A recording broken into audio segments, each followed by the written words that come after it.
Bonjour et bienvenue au Salon des entrepreneurs Marseille-Provence. J'ai le plaisir d'accueillir François Hurel. Bonjour. Bonjour, vous êtes le délégué général de l'Union des auto-entrepreneurs. Alors, on entend moins parler des auto-entrepreneurs qu'il y a quelques années, mais ils sont toujours là, ils participent toujours à la croissance du nombre de créations d'entreprises. Finalement, comment vont-ils et comment va ce régime ? Si on n'en entend pas parler, c'est que ça va très bien. Voilà, c'est Tant souvent mieux. ça. Alors oui, le régime va plutôt bien. On est toujours, depuis 2009, sur 1200 inscrits tous les jours, ce qui est plutôt pas mal. On est toujours sur un pente d'1 million d'auto-entrepreneurs. 80% sont actifs. Et ça démontre encore un dynamisme.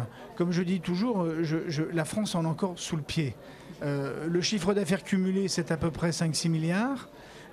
Ça fait 2 milliards de cotisations sociales et fiscales. Bref, ils sont des acteurs pleins de la croissance de ce pays.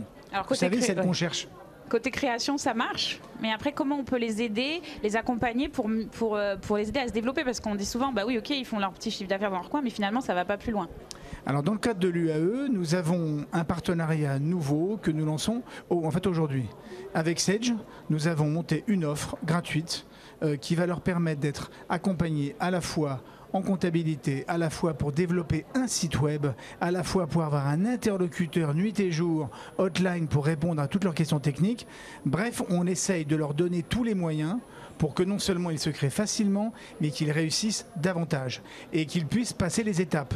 Donc avec Sage, on a vraiment lancé un partenariat qui est tout à fait innovant, qui va donner des moyens, qu'ils se fabriquent un site web, qu'ils puissent avoir des réponses techniques, qu'ils puissent et concrètement, comprendre ça se passe la facturation. Alors, ils vont sur le site de l'UAE, ils voient une grande pancarte avec marqué UAE Pass, ils vont cliquer dessus, ils s'inscrivent et en s'inscrivant, et je l'ai fait, eh bien ils reçoivent un numéro, un code et en route, bon vent. C'est une plateforme technique. C'est une plateforme technique qui va leur donner les moyens à la fois d'un développement commercial, à la fois d'un accompagnement technique, comptable, fiscal, facturation, tout ce qui est l'environnement administratif.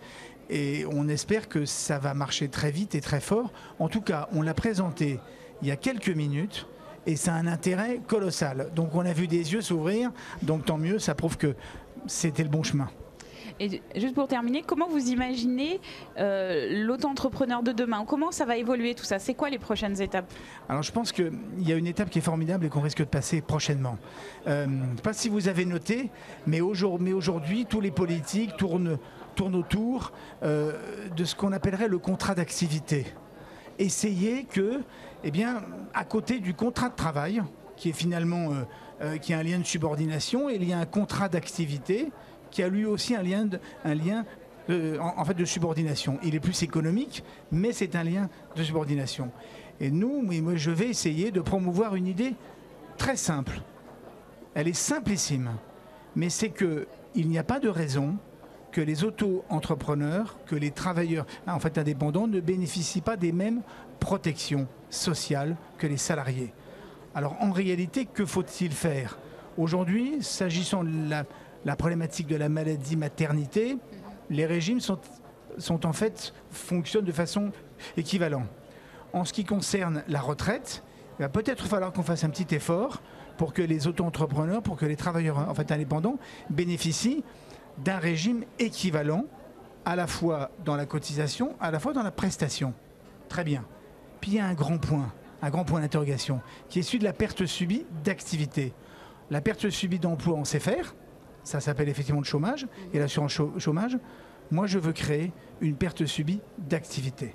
Faire que donneurs d'ordre et travailleurs indépendants s'acquittent d'une petite cotisation qui tombera dans un fonds et ce fonds permettra à chacun d'être indemnisé.